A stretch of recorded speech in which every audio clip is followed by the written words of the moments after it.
Hello everyone, my name is Alejandro, this is Andres, Edward, Simon, Lauren, and Richie, and our team is MicroFireX.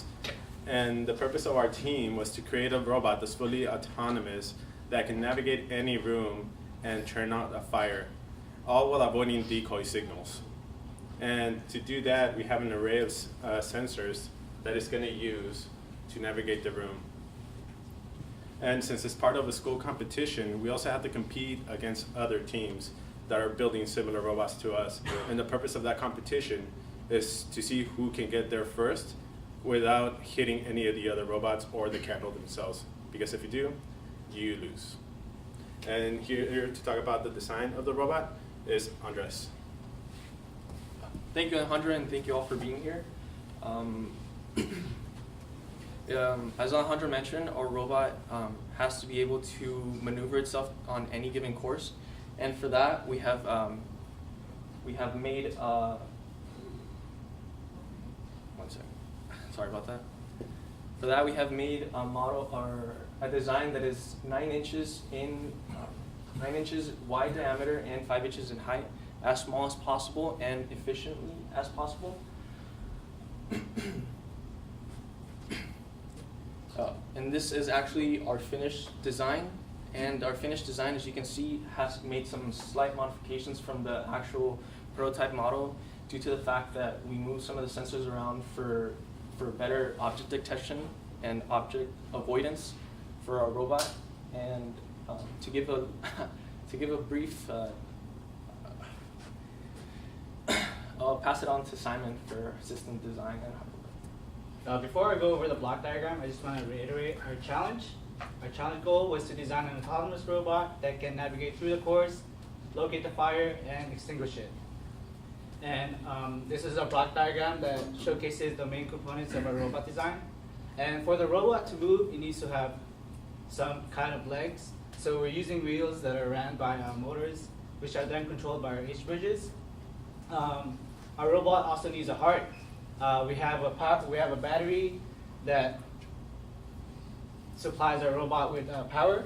And next, for a robot to have to see the environment, it needs to have the eyes. So we equipped our robot with multiple sensors that can sense the flame and also navigate through the course to see the obstacles and the wall. And we also have arms which can then put out the fire. We have a water pump motor that can extinguish the fire. And lastly, we have a microcontroller that acts as a brain, which controls all the peripherals of our robot. And next slide. And here we have a video that showcases the fundamental relationships of our components. As you can see, as a robot is navigating through the course using the legs, it's sensing the environment using the sensors. And as it does that, it sends all the feedback to the microcontroller, which then controls the robot to adjust accordingly to the environment. And next slide, please. One of the main important aspects of our robot design that we want to show you guys that needs special attention is our PCB. We designed our PCB using Mentor graphics, and essentially what a PCB does, it houses all our main components together, therefore requiring less wirings, which kind of helps out with like the chaotic wiring systems in like our robot. And to go over more into details about our components, we have Richie. Thank you, Simon. So the biggest component of our robot is the motors. We are using a differential drive robot, so we need 2 motors to drive the robot, kind of like a tank where each motor will spin. So our motors are 12 volts DC with a 30-to-1 gearbox. The gearbox was selected so that we have enough torque to handle all the weight that we're going to be putting on the robot, as well as going as fast or at the desired speed of 2 meters per second. What's good about these motors is that it has encoders, so that our microcontroller can get feedback from the motors, and then we can have an algorithm that has the robot drive straight. As well as controlling the motors, we are using H-bridges. As you can see by the diagram, it is run by 4 transistors. Depending on what transistors are turned on, it determines the current flow through the motor, thus the direction of the motor. The H-bridges can run at 13 amp continuous current, which is good because our motors stall at 5 amps, so we have a protection from stalling our motors if that ever happens. Next slide. To power our robot, we are using a LiPo battery. LiPo batteries are known to have high capacities and deliver stronger discharge currents. So it runs at 20 C at a 3000 milliamp hour capacity, which equates to 60 amps discharge, continuous discharge. So we have enough power to run multiple tests and multiple runs throughout the whole day on a single charge. And being a LiPo battery, you can recharge it and go on from there. So next slide. To avoid walls and other obstacles within the course, we are using an IR proximity sensor. This IR proximity sensor runs at 5 volts. Depending on the distance between your object and the sensor, it outputs a voltage. The closer the object is to the sensor, the higher the voltage. We have a relationship between voltage and distance. Now we can run it through an ADC and calculate how far an object is and make adjustments accordingly. We have capacitors to stabilize our power signal because if the input voltage changes, that messes up our readings and will cause problems in our robot.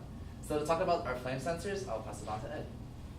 Hello, my name's Edward, and I'll be talking about our candle detection system. So before our robot is able to extinguish the flame, we need to be able to locate the candle in the course. So to locate the candle, we need to know the candle's characteristics. So the two main characteristics that we're looking for is that the candle is emitting infrared light, and it's also emitting heat. So by knowing these two, we can implement sensors to find the presence of these two. So we're going to implement IR phototransistors to scan the area for infrared light. And the way this works is similar to the IR distance sensors in that the closer that the candle is to the robot, the higher voltage reading will be made. So by knowing this, we can measure the distance. And we will also be implementing a thermometer in the robot, and that is just measuring the ambient temperature and the object that the thermometer will be scanning. Next slide. And we're going to be implementing 6 IR phototransistors, 2 on the right, 2 on the left, and 2 in the middle. And this will allow us to get a full range in front of our robot to scan for a candle's presence. And here is our PCB board that we're mounting all 6 on. Next slide. And it is also important to know the behavior between a real candle and a decoy. So on the left here we have the real candle, and when read through the phototransistor, you can see that it's a constant voltage throughout, and this test is being done at a specific distance. And same with the test for the decoy candle, the distance is the same, but as you can see by the graph, there's a discontinuity there, so there's some voltage drop, and it's not as constant as the real candle. So by knowing this relationship, we can implement an algorithm in our software to detect the presence of a decoy and avoid it. Next slide. So here's some testing we did with our IR phototransistor, and as you can see, that if the candle is directly in front, the voltage reading is mostly linear, but if the candle is shifted off to an angle, say 5 degrees or 10 degrees, the voltage reading will taper off. So that's why we need multiple IR phototransistors to cover the range and get full range. Next. So after the candle is located and verified to be a real candle, we can fire our water pump and extinguish the flame. So this water pump runs at 12 volts, and we're using 2 nozzles that will fire a intersection of water and cover the range in front of our robot. And it's also being triggered by a GPIO pin with a MOSFET. And I'll pass it off to Lauren to talk about our navigation. Hi, my name is Lauren, and today I'm going to be telling you guys a little bit about how our software works. So our software was designed as a finite state machine that controls the robot's navigation and also tells the robot when to trigger the pump to put out the fire. For the first state, the robot just sits there and it waits for you to push the button. Once the push button has been pressed, the robot will enter the next state where it begins following the wall along the right side of the hallway by using the distance sensors. The way this wall following works is that the robot constantly takes the readings from the 2 distance sensors that are both on one side and uses those readings to determine how far away it is from the wall and also whether or not it's parallel to the wall. The way it knows whether or not it's parallel to the wall is that it'll compare the 2 readings, and if they're similar, it knows that it's parallel to the wall. However, if there's a significant difference between the 2, we know that we're crooked and that we need to tell the robot to make small turns to adjust itself until eventually the 2 readings are the same. So by using this wall following technique, the robot's able to follow the wall all the way down the right side of the hallway until it gets to the end, where it'll then turn around and follow the wall on the opposite side to come back. So once it does come back and it gets in front of the door, the distance sensors on the right side will have a sudden drop in voltage, which lets our robot know that it has found the door. It'll then enter the next state, where we tell the robot to enter the room and to circle around the console by using the distance sensors for both object avoidance and to also tell the robot when it sees an open space and to drive into that open space. And throughout this whole navigation process, the robot's also constantly taking readings from the phototransistors to check for the presence of any potential candles. If it does find a potential candle, it'll then use the temperature sensor to determine if it's real or if it's a decoy. If it determines that it's a decoy, it'll use its object avoidance capabilities to drive around the decoy.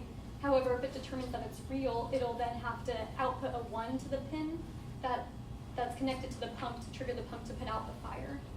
So now that I've told you guys a little bit about how our software works, Alejandra's going to tell you guys about our budget. Okay. And we weren't given a budget to start off for $750. We did manage to get them under that, and it would have been much lower if it weren't for some unforeseen expenses that we experienced. And due to those expenses, we were pushed back on our timeline a little bit, but we did manage to complete the whole project in time, even though our milestones weren't met as we arrived to them. And with that, I hope you enjoy our presentation. If you have any questions, please let me know.